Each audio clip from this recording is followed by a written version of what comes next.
gotar gojar akaijan danglai birilai yonnai jeng susah nangni gotar gojar akaijan danglai birilai onnai jeng bersabina faidang perbujang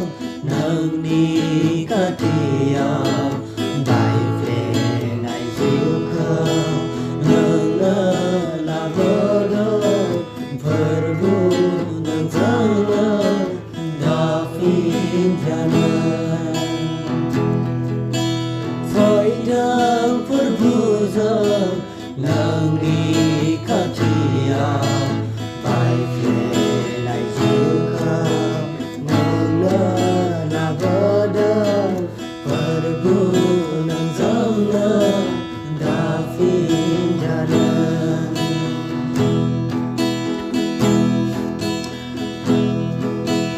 Mandalu baya gazan jiwa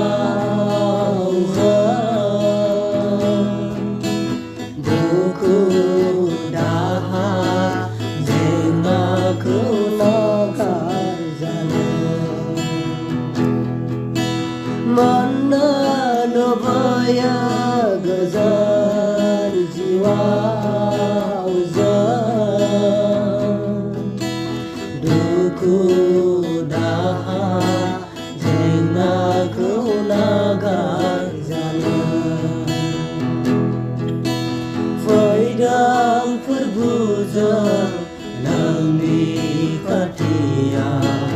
bai flenai jiukau nangna labodo perbu nang jangna dafin jalan faidang perbujang